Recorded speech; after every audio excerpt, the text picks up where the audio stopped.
സംസ്ഥാനത്തെ സ്കൂൾ ഉച്ചഭക്ഷണ പദ്ധതിയെ താങ്ങി നിർത്തുന്ന ആയിരക്കണക്കിന് പാചക തൊഴിലാളികൾ കടുത്ത സാമ്പത്തിക പ്രതിസന്ധിയിൽ.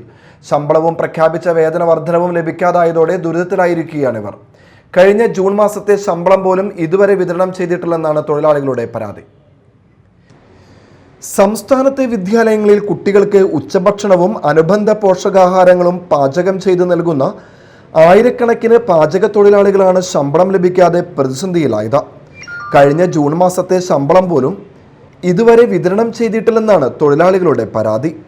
കഴിഞ്ഞ 4 മാസത്തിനിടെ ഏപ്രിൽ മെയ് മാസങ്ങളിലെ അവധിക്കാല സമാശ്വാസധനമായി അനുവദിച്ച 4000 രൂപ മാത്രമാണ് തൊഴിലാളികളുടെ കൈകളിലെത്തിയത്. UDF സർക്കാർ അധികാരമേറ്റ ആദ്യ ദിവസങ്ങളിൽ സ്കൂൾ ഉച്ചഭക്ഷണ പാചക തൊഴിലാളികൾക്ക് പ്രഖ്യാപിച്ച 1000 രൂപയുടെ വേതന വർധനയും ഇതുവരെ നടപ്പാക്കിയിട്ടില്ല.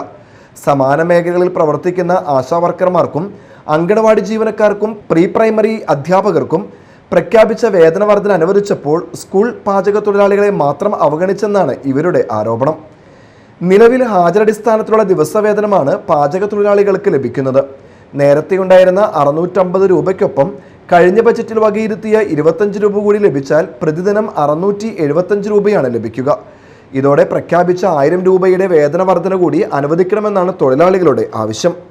വിദ്യാഭ്യാസ വകുപ്പ്, ധനവകുപ്പ്, ട്രഷറി എന്നിവ തമ്മിലുള്ള നടപടിക്രമങ്ങളിലെ സാങ്കേതിക തടസ്സങ്ങളും ഫണ്ടിൻ്റെ ലഭ്യതക്കുറവുമാണ് ശമ്പള വിതരണം വൈകാൻ കാരണമെന്നാണ് അറിയുന്നത്.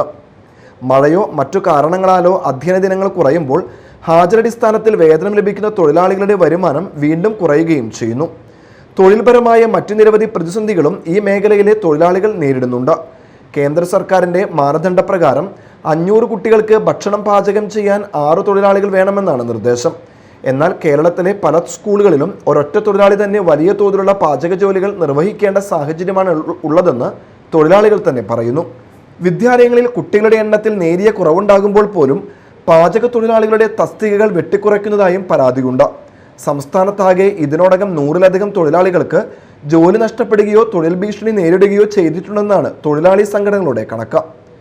ഔദ്യോഗികമായി ജോലിയിൽ നിന്ന് ഒഴിവാക്കപ്പെട്ടവർ പോലും ജോലിഭാരം കാരണം സഹപ്രവർത്തകരെ സഹായിക്കാൻ സ്വന്തം കയ്യിൽ നിന്ന് പണം ചെലവഴിച്ച് വീണ്ടും ജോലിയിൽ തുടരേണ്ട ദുരവസ്ഥയിലാണെന്നും തൊഴിലാളികൾ പറയുന്നു. ശമ്പള കുടിശ്ശികയും പ്രഖ്യാപിച്ച വേതന വർധനയും അടിയന്തരമായി അനുവദിച്ച് തൊഴിൽ സുരക്ഷ ഉറപ്പാക്കണമെന്നാണ് സ്കൂൾ ഉച്ചഭക്ഷണ പാചക തൊഴിലാളികളുടെ ആവശ്യം. Media time, Thrissur.